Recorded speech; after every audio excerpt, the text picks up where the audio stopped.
Hi guys, this is Pamela. Welcome to my channel. And first off, I want to say yes, my screen is black because I do not have my camera on. I will not be turning it on because I'm a gardener, and so I'm in and out of the house all the time. I'm always usually wearing gardening clothes and my hair's in a bun, and because I'm in Phoenix, I'm in and out of the pool, so I'm always just a complete sty for most of the day. So that's one of the reasons why I have my camera off. Another one is that you really don't need to see me. It's more about the things that I say. So I'm just going to leave it off. But everyone say something in the chat if everyone can hear me okay as we get some people coming in. So thank you so much, everybody, for your questions. Most of them were about my awakening and my Kundalini experience and things like that, about what I went through during my awakening. And I've got some questions about being a wanderer and really wanting to defy what a wanderer is as we talk about the law of one. And a wanderer it's always said wanderer within the books of the law of one, but there is a difference between a wanderer and a starseed. So we're getting a lot of definitions coming out. The crystal children, the 3 waves of volunteers, starseeds, light bearers. There's all these different words, and there's no, actual definition for each of them, but they are just a little bit different. So let me talk about what the difference between a wanderer and a starseed is.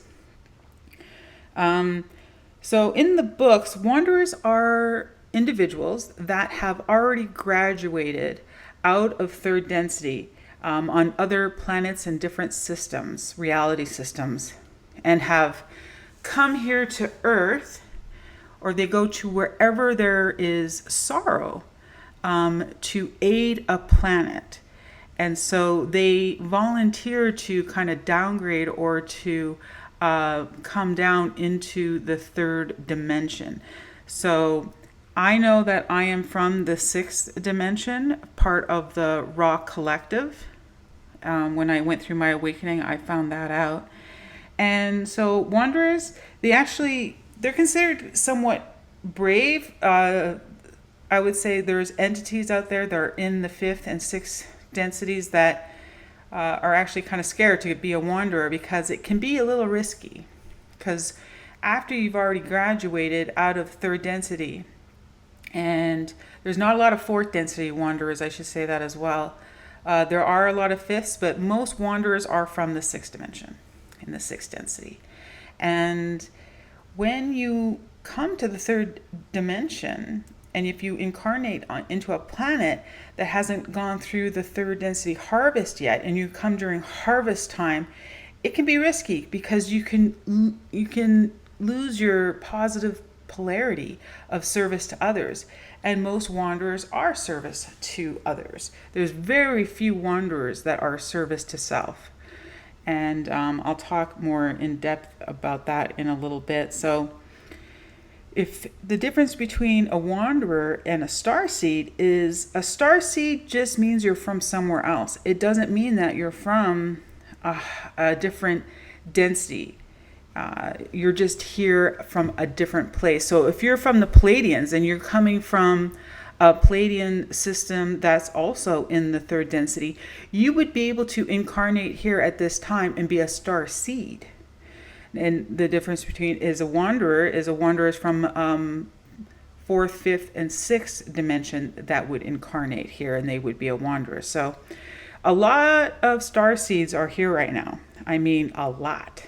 I would say like half the planet are starseeds because everyone wanted to come to Earth from other systems, from other planets, because the opportunity that was given here on Earth to be incarnated at Earth while it went through its harvest out of 3rd density was an opportunity that everyone wanted. like there's a lot of investment in Earth from different systems as well. We got seeded by different civilizations on different planets, so there's a huge, invested interest in Earth. So we're heavily watched, and if you were part of a different system in 3D somewhere, you really wanted to come to Earth, and kind of have the pin that said, I was on Earth during the Great Awakening, during the ascension into fourth density, during the harvest. Because you can graduate into fourth density and be harvested into the fourth density in one lifetime right now, which is not always the case on planets that are going through a harvest into fourth density. But you are able to incarnate here and have a dual body that can activate into fourth density while you're incarnated within one lifetime. So that doesn't always happen. So everyone wanted to come here. I mean, and it didn't matter to some what life you would have here as long as you were here. You could have been like, oh, you can be in Africa, but you're going to die of starvation before the age of 10. You would be like, so what? I'll take it. I want to be on Earth. So the star seeds are numeral. Like everyone is kind of awakening to the fact that they're a star seed, and they can kind of relate to different star systems.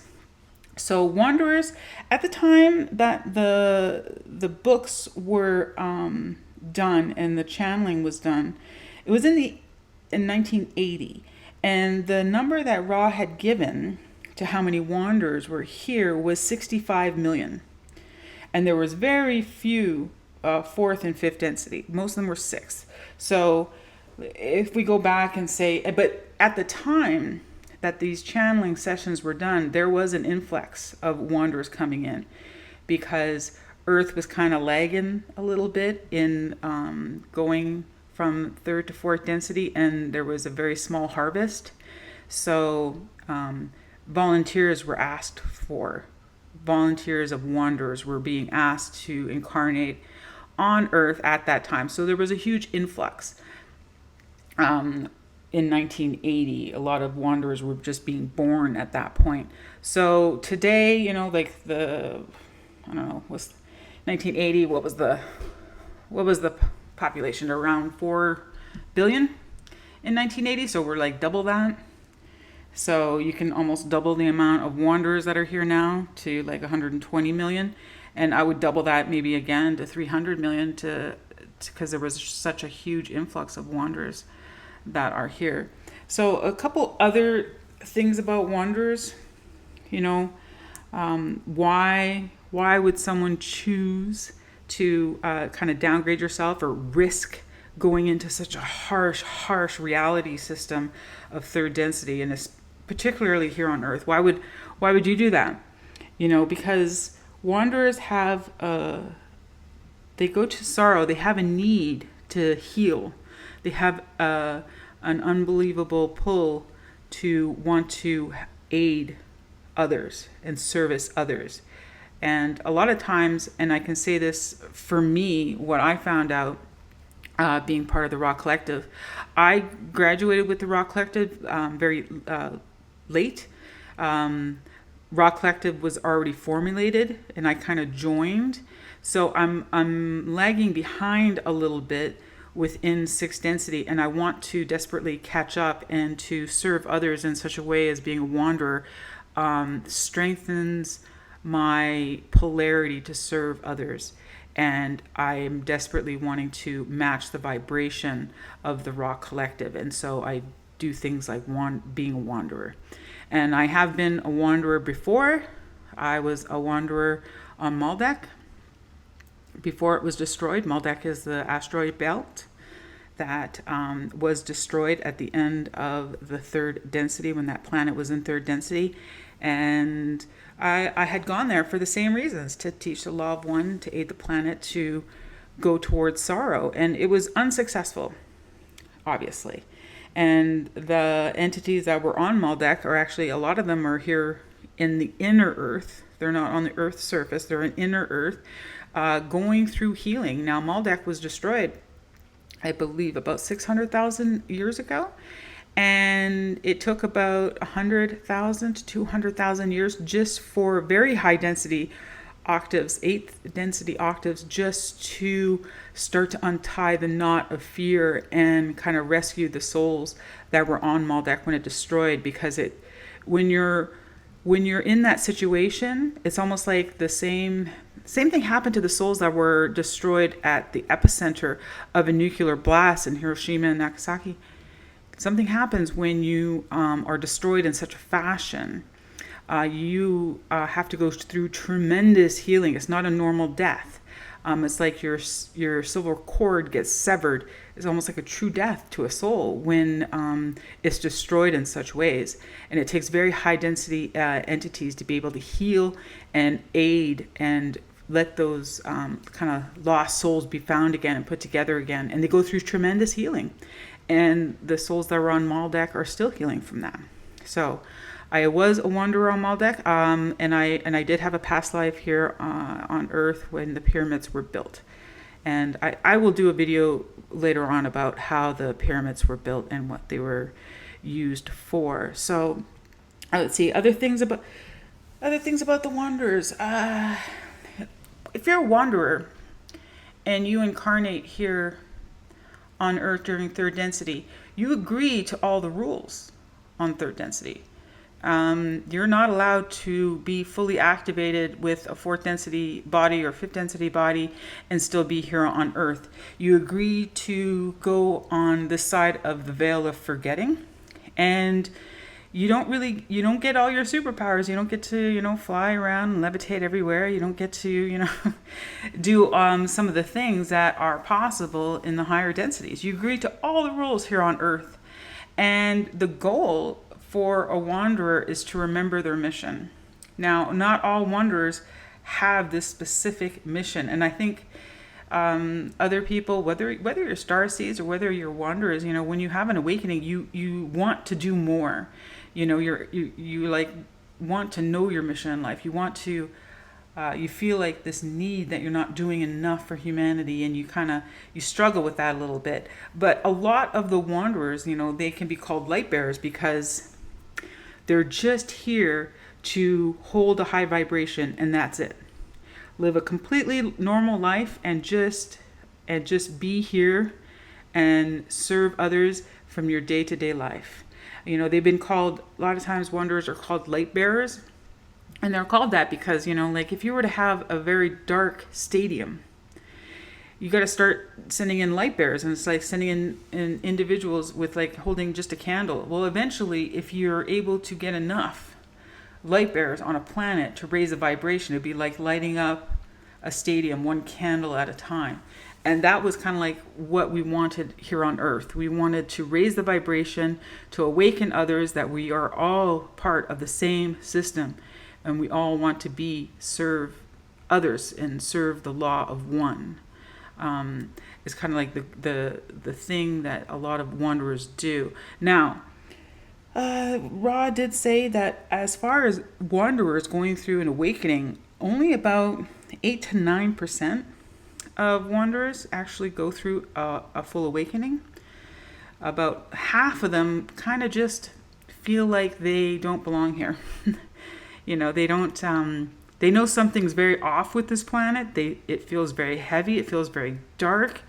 They don't actually like being here because they know something's wrong. And a lot of wanderers get like a bit of a nostalgia for the stars, for when they start learning about aliens and alien species, sometimes they'll just hook onto one and get nostalgia for it. Like if you're getting that, there's a strong chance that you're a wanderer. So one of the questions, how can you tell if you're a wanderer? And well, the first step to figuring out if you're a wanderer is to always question the reality system that you're in, because it doesn't feel right. And if you display, like you believe in aliens, you believe in other civilizations, you believe in a lot more than anything that you're being told here, and the earth just seems like it's insane for its belief systems. That's like the first step of figuring out if you're a wanderer. And, like, other things can happen. Like, to be a wanderer, it doesn't mean you're psychic or that you have all these fantastic other abilities. That does not significantly mean that you're a wanderer. But a lot of wanderers also, they're not interested in getting karmically involved on the planet, which means they really don't want to be involved in like political realms. They don't want to have children.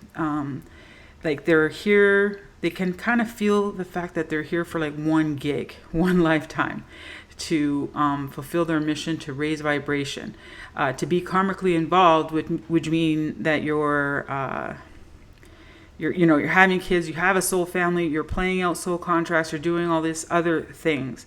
So most wanderers don't have that when they're incarnated here.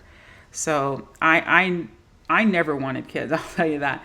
I wanted relationships, though. I liked being married, but I knew from a small child, like 5 years old, I knew that I was not going to have kids. It was just not for me then, and everyone seems to think that I'll change my mind, and I'm like, and no, I never did. And now I'm in my 40s, and although I don't look my age, some people still think that I have time to have kids. I'm like, no. They still try to convince me that it's like a phase, but they didn't really understand where I was coming from. Like, I didn't want kids because, oh, well, my freedom means more to me, like the typical reasons why people give when they find out someone doesn't have kids or doesn't want them. The reason I didn't want to have children, because I instinctively knew that, first of all, I distinctively knew that it would not make me happy. And my consciousness was always far expanded where my situation was. I was always thinking about other things in the universe. I questioned a lot of things. I questioned religion a lot. And it was all just off. Like, I just felt like the planet was insane, and I wasn't going to participate in this. I'm doing something else. And that was kind of my thinking all my life when I didn't want kids. And so let's talk about my awakening. A lot of you guys were asking about my awakening. Now, I guess I did go through a Kundalini awakening, but I didn't know it at the time. So my whole life, up to the point when I was 42 is when I had my awakening. I was just a typical atheist, really. I traveled a lot. I knew a lot of other religions, and I knew religion was mostly based by who your parents were and what area of the world you lived in, right? When I traveled, when I was in lots of parts in Europe, a lot of it was Christian, a lot of churches. When you go to India, it's like all Hindi. You go to the Middle East and it's all Muslim. And whether you're in China, and it was just like, this is not, and all of them are convinced they're the right ones. So before my awakening, I would call myself completely atheist. I was not interested in anything spiritual. I wouldn't say. I wasn't one person that would meditate or balance chakras. I was completely indifferent to a lot of things. I used to work for a bank and do corporate lending. So I was not spiritual at all. So at the very beginning of my awakening, which was my Kundalini awakening, I think it happens the same way it happens to a lot of people. You first come across a piece of information, most likely, and it just rocks your world. Like, it could be, for me, it's when I found out what a wanderer is. And had never heard of that, and I've never heard of, like, Dolores Canham called them the 3 waves of volunteers. And when I heard that, I instantly got awakened, and it wasn't a pleasant process either. It wasn't like, oh, this is, I'm on cloud 9 with all this information, because information was coming into my head and into my knowing, and I couldn't turn it off. I couldn't turn it off. And all of a sudden, the only thing that helped it was when I went and seeked out information. And as I was seeking information, and the Kundalini of the electrical system in your entire body gets activated. They say Kundalini is like when you go up, they consider it like a snake that goes up through your chakra system. And a lot of people get very sexualized at that point, like they really want to have some sex. That was happening to me. And I also, when my heart chakra was opening, but to me, I just thought I was having heart palpitations and a heart attack. And I'm like, I'm too young to have a heart attack. What is this? It felt like my chest was cracked wide open and that the entire universe could fall into it. And the only thing I could do was lie in bed and just like hug my pillow and try to calm myself down because I didn't know what was happening. And I started to see things. Entities came into my room to look at me and stare at me and scare the crap out of me. And I couldn't do anything except for just lie there and clamp my eyes shut and wait for them to go away. So I was knowing things. Like I would be talking to people and talking about something, and it could be talking about something like I saw on like a video, a news or something like that, and they didn't know what I was talking about. I'm like, huh. And then after a couple days, I'd be, on my computer and a video would come up and it was like something that happened like in the news. And I'm like, this already happened. This happened a few days ago. And I'm looking at the time and everything. I'm like, no, it happened today. I'm like, wait a minute. And I'd be like calling my sister or calling someone. And I remember I said this? Like, yeah, it's happening now though. But I was talking to you about it? Like things like that were happening. And it's almost as if I could perceive things before they happened. And that you think it's fun, but and it's fun when it happens once or twice. And you think, and you remember it, like if someone has deja vu, it happens once and every now and then, and you kind of think it's just fun. But can you imagine if you had deja vu every second of the day? You start to freak out, and you would want to just crawl in bed and pull the covers over your head and just lie there. That's kind of what it was like, or when, if you're thinking about like a song and you get in the car and turn on the radio and it's playing, you kind of just think it's a happy coincidence. But when it's happening to you constantly, you start to freak out. And so that's what was happening to me. And so the only thing I can do was research online to try to figure out what was happening to me. And I discovered a few videos led me to the Law of One. And I had an absolutely compulsion to go through all the material. And as I was going through the books, it still freaked me out because I knew everything that Ra was going to say before I got to that page and before I got to the answer. And even as the questioners were asking questions that were completely out of left field and wrong, and then Ra had to correct them, I knew that the questioners were not correct in what they were asking or their concept of what they were trying to get through. So, and I understood the material very well. Like, it's almost as if I wrote those books. And that freaked me out, like to the point where about halfway like through them, I stopped because I had started putting them online. I'm like, well, maybe, because I was sharing things with, family and friends, trying to explain to them what I knew for no reason. Like things I knew things I shouldn't have known because it's not like I went to school or studied it or anything like that. It's as if I could just sit next to a book and perceive everything that was in that book. And so I started putting the Law of One online. And then I had stopped because at that point, it was like a year and a half after the initial Kundalini process had started. And so when you go through Kundalini awakening, it will subside. You're not full-blown turned on like that at every second. It subsides and then it starts coming in waves. So after about a year and a half of my awakening and just more and more stuff happening and more knowing of stuff, I had stopped because I was kind of second guessing myself. I'm insane. I don't need to teach Law of One, I need medication is what I need.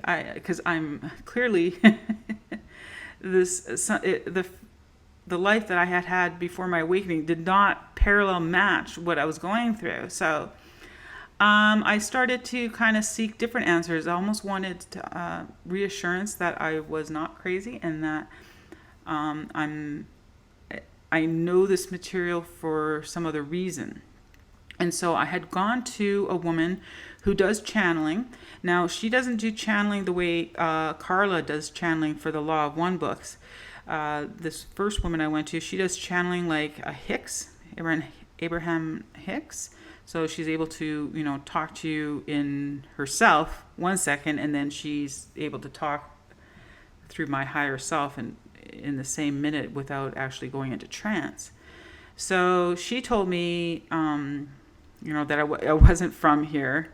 And when I decided to come to Earth, my friends kind of laughed at me. And so she gave me a little bit of stuff that I wanted to know, but I still wanted to know more.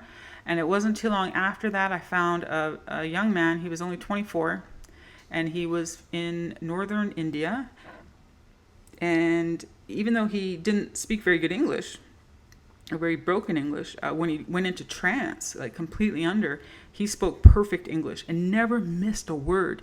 And depending on who he channeled, he was able to, it was like different dialects that were used. So when I heard him do some channeling, I'm like, oh, this guy can really channel.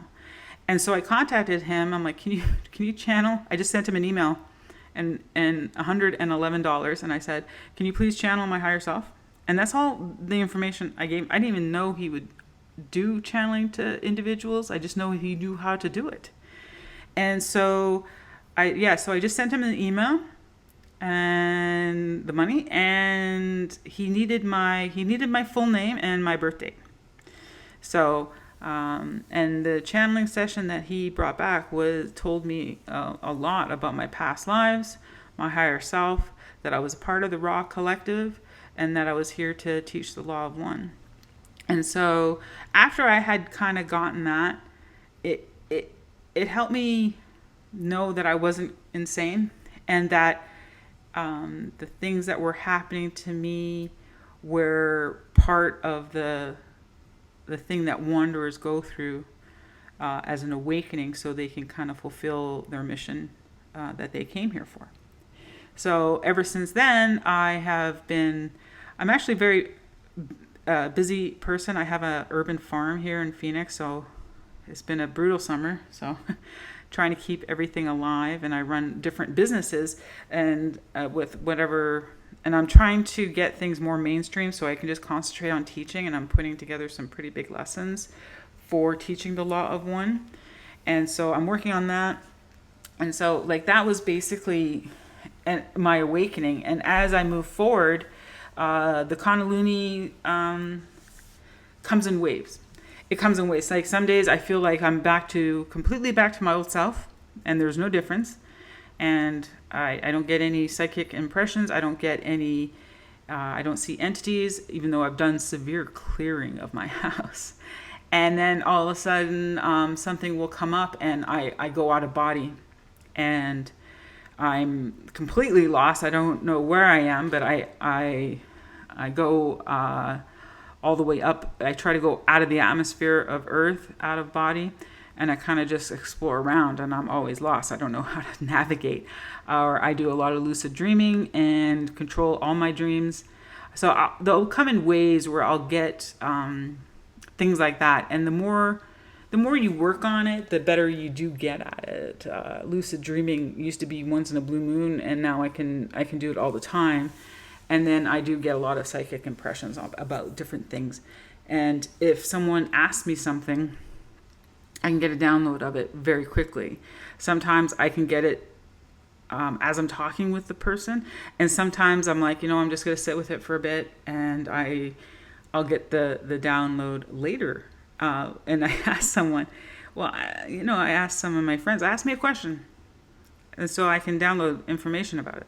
And so one of the questions was about Loch Ness Monster, in Britain. I'm like, And like and of course that's not in the law of one anywhere. And so I'm like, okay, let me sit with it for a bit. And then like later on, as time went on, the impression I got was an image of like the earth that is this honeycomb. It's not solid all the way through. And I know that there's a lot of civilizations that are in the inner earth. And a lot of these civilizations are accessed through the water. And one of the access points in the water is one of the lakes.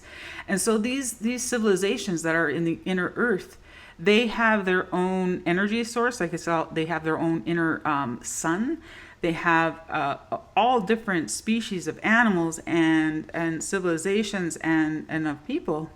And Loch Ness is part of one of those civilizations. Like it's one of those animals that live in the inner earth. But every now and then, one will finagle its way into the access point is that it is in some of the lakes in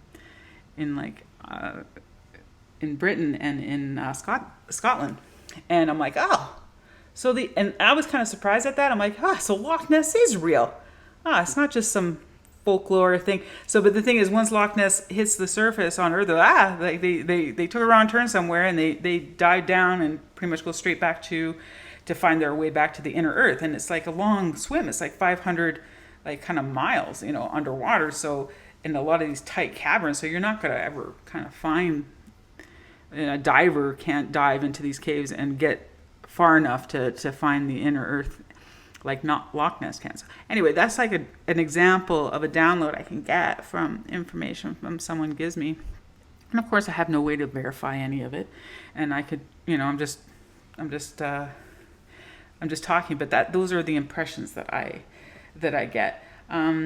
Other things that come through with my awakening and Kundalini experience last year, I went through such horrible temperature swings.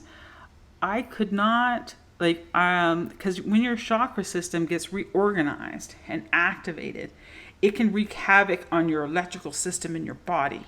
And I was going through the worst heat strokes, heat waves. I was sweating.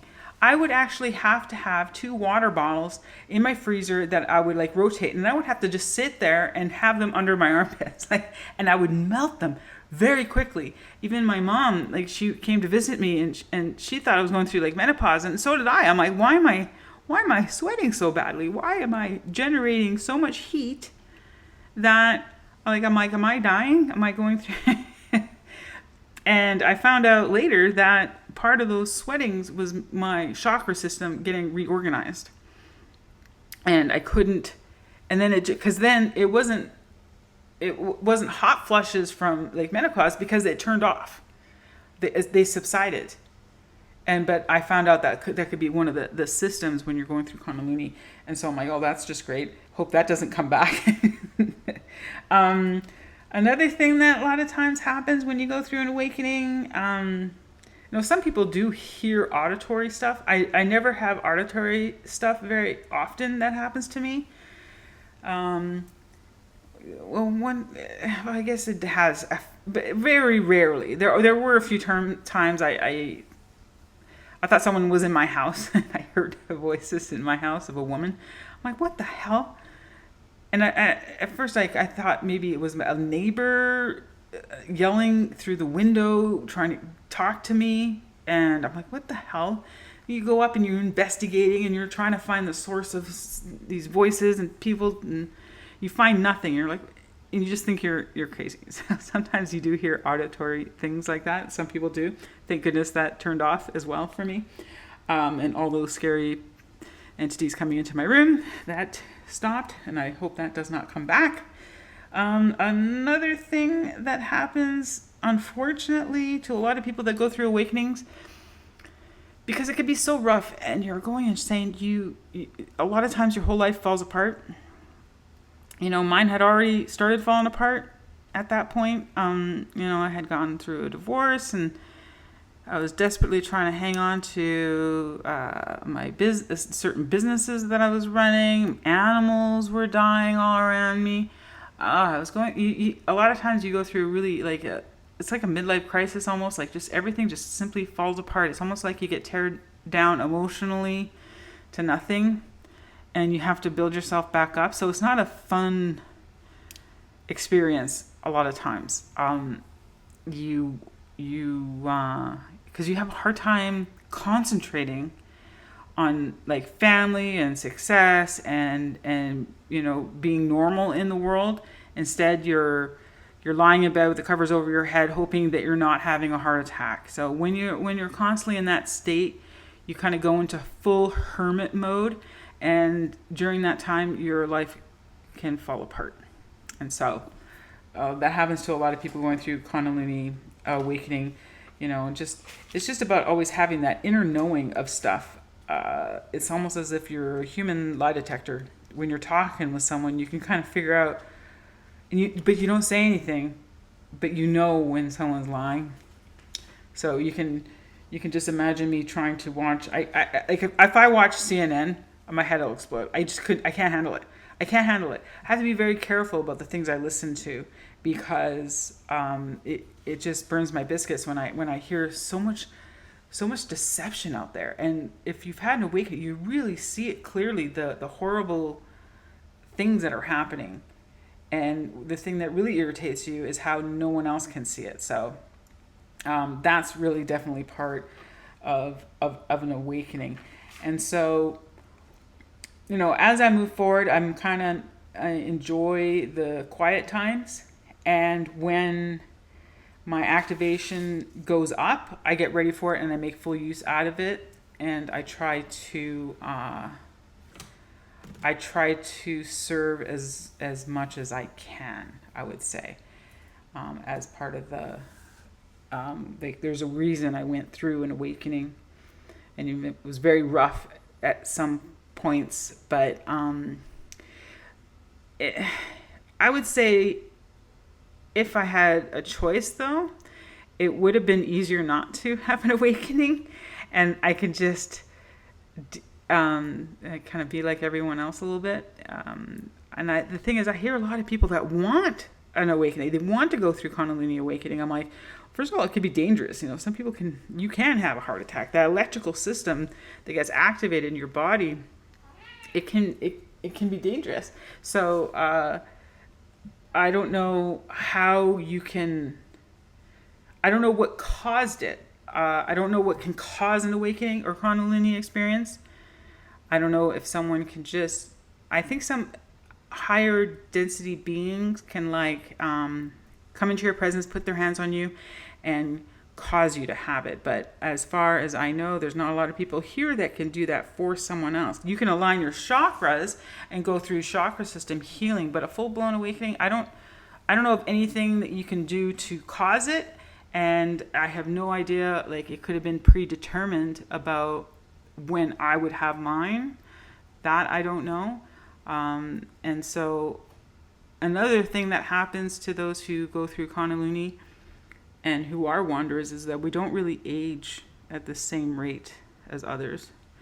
And it's starting to really be noticeable as I move forward.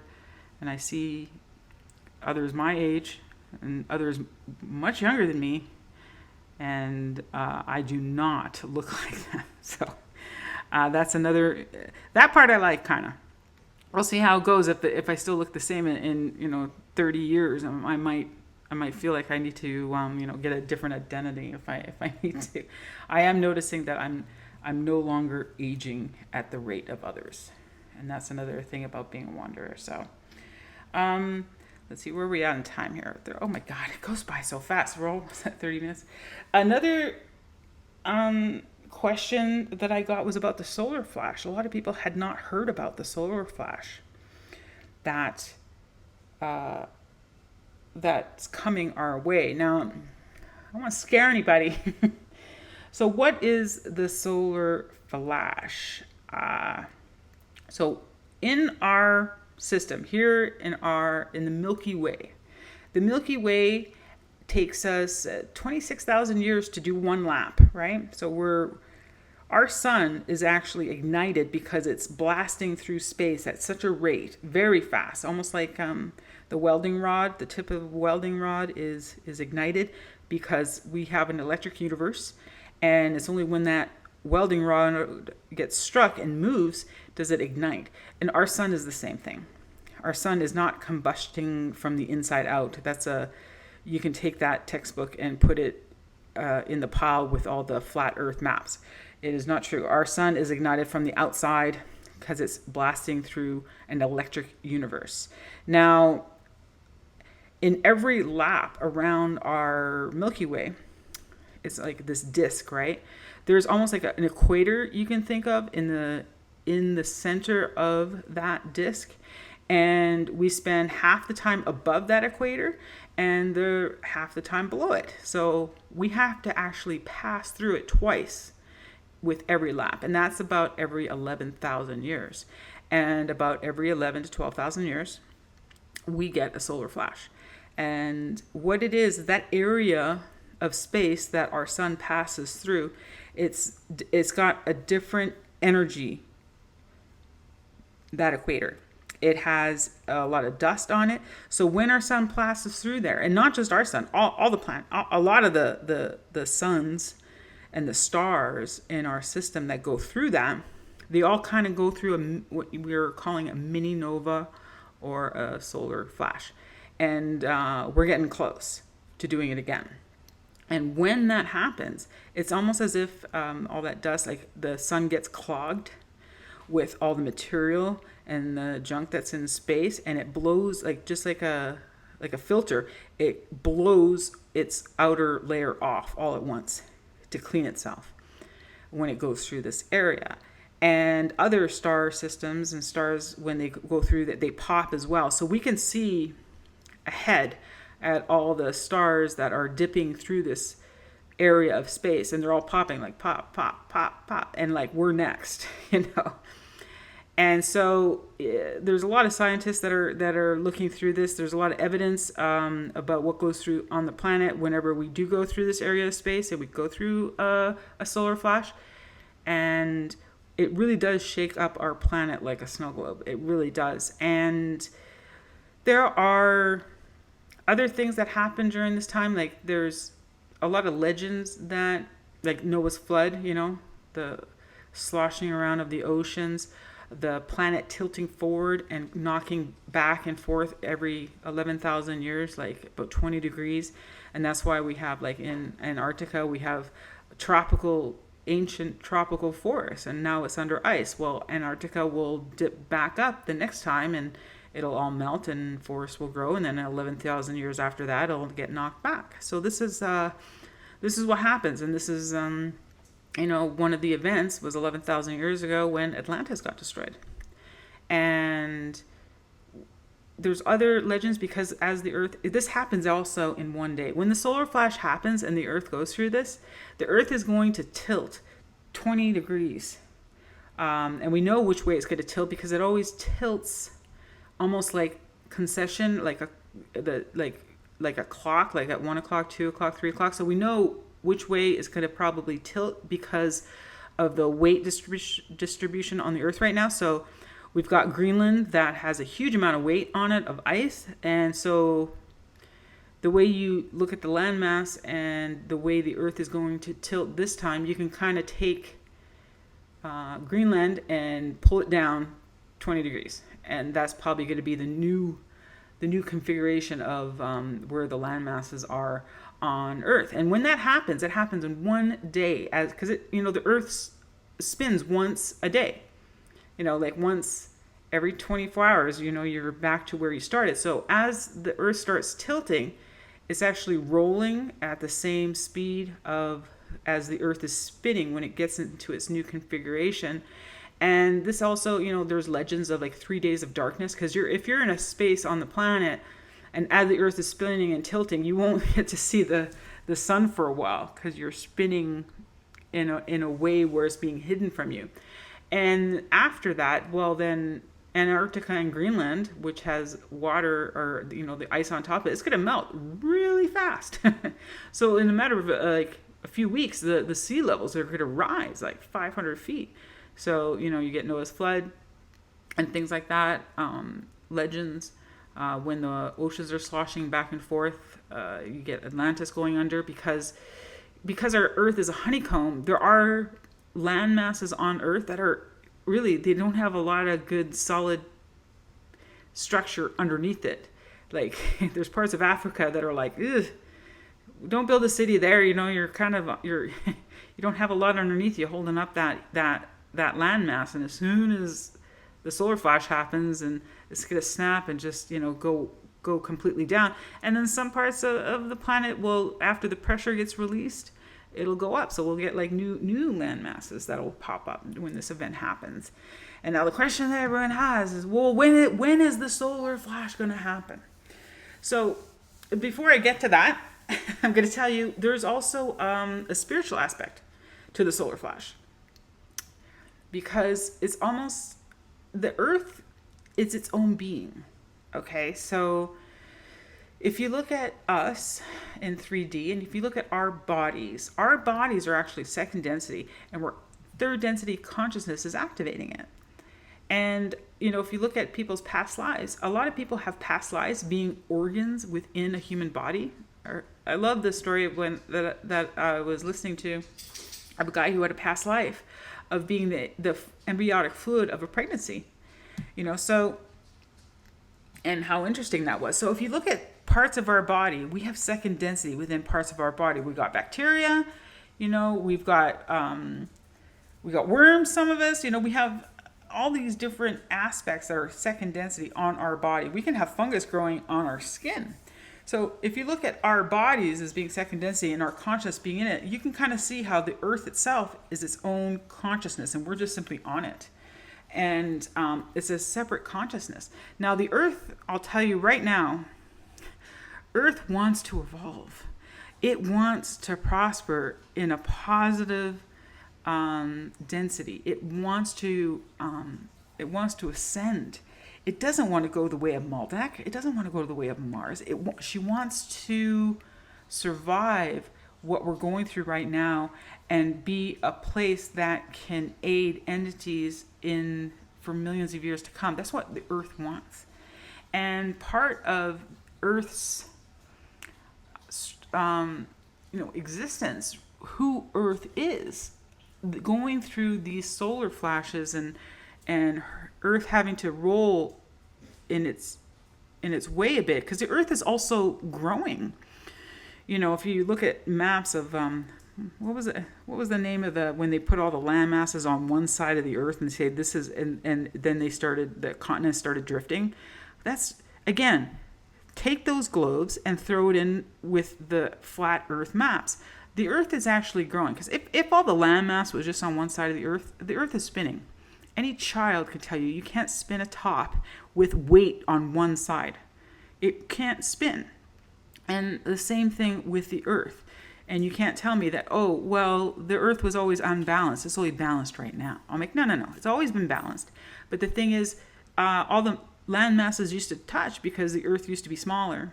And it's growing because we have things coming into the Earth all the time. We have cosmic rays coming in. We have asteroids. We've got bits of ice and dust and things like that. Things are always entering our atmosphere and our Earth. So the Earth grows with mostly the cosmic radiation from the sun and all kinds of other things that also penetrate the Earth. So the Earth is growing. It's a living being, and it grows. And the Earth goes through this cycle every 11,000 years. And it needs to, as part of its living process. And it's almost like the Earth needs to wash her hair, so it sloshes the water all over itself. And things, the ice melts and there's mudslides and things get buried under a mile of mud. And it's almost as if, the Earth can consume all the toxicity that gets built up in it. And it pulls it down to its core and breaks it down to its most smallest level of matter, so it's no longer harmful. So look at it that way. Like the earth knows how to decontaminate and detoxify itself, and it needs to go through this process every 11,000 years. So the best guess about when this is going to happen is sometime in the 2040s. Could be late 2040s. I don't think we're going to make it to the 2050s. So we got about 20 years until this grand event. And also, spiritually speaking, as the earth is evolving, at that point when this happens, that is going to be kind of the last push to get us fully immersed into the fourth density. There will be no more aspects on this planet of third density when the solar flash happens. So that's kind of like the spiritual aspect of it. And so I don't think the solar flash is scary. A lot of us, like the Lumerians, went through this as well. Now, the Lumerians were very spiritually evolved, and they could actually speak and talk with the earth and the sun, and they knew when this was going to happen. And a lot of them went to safe areas. Mount Shasta in California, a lot of them went to high ground. You know, you look at Monte Picchu, I'm like, why did they go so high? Why is Monte Picchu this place that they built so high on top of this mountain? It's like, well, and then abandon it. It's like, well, they knew what was coming, and they were getting to high ground, and they knew that they would have to be there for a while, but not forever. So you look at the different civilizations that were on Earth the last time this happened, and the ones that were spiritually evolved were able to survive it and prepare for it, and they knew what was coming, and they knew where to go. And so Atlantis, as much as it was evolved, it wasn't evolved as spiritually as you would think. It was technologically advanced, but not enough spiritually advanced that they did not really get the message, because there were almost like higher, I would say, there were higher entities like govern this planet that allowed Atlantis to get wiped out, because they were not on a positive path.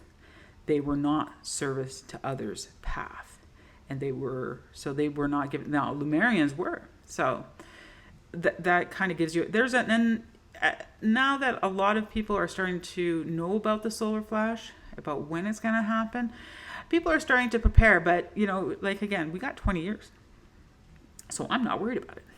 And also, I'm in Arizona, and Arizona is a great place to be for during the solar flash, actually. And we're going to be, and it's going to kind of put, okay, so if you're going to take a globe or look at a map, one of the things, I think it's in a lot of places, but it's also in one of Penny Kelly's books. If you were going to take the mitten of Michigan, right, and now pull it down until it gets to about the plane of where Arizona is right now. And that's going to be about how far the Earth is going to tilt. So if you want to look at the globe and place it in that way, well, you can kind of look and say, where do I want to end up? You don't want to, end up in, first of all, get away from the coastline. No, there's not going to be many parts of the coastline that are going to survive.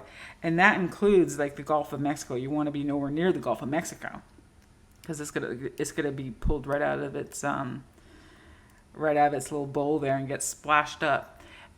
There's also when the Earth, if you look at the Earth as being malleable, like a beach ball, if you push on one side of a beach ball, the other side actually pillows out a little bit. So, and this is like the weight distribution of all the ice that happens. Another thing that's going to happen in the U.S. that I know will probably happen is like the Mississippi acts as if it's a weak point on the U.S., because a lot of people that are listening right now are in the U.S. So the Mississippi River is actually quite the weak spot that goes all along the U.S. And just like like concrete, like the sidewalk, they put seams in the sidewalk or in concrete so that it can crack during its weak spot, and just instead of making a mess out of all your concrete, it's going to crack along the seam. So the Mississippi is going to act like that for the US. So it's going to actually split. The Mississippi is going to be like 50 miles wide after this event. It's going to completely split because it's a weak spot. So that's something to keep in mind. Like I'm not one to really ask about where all the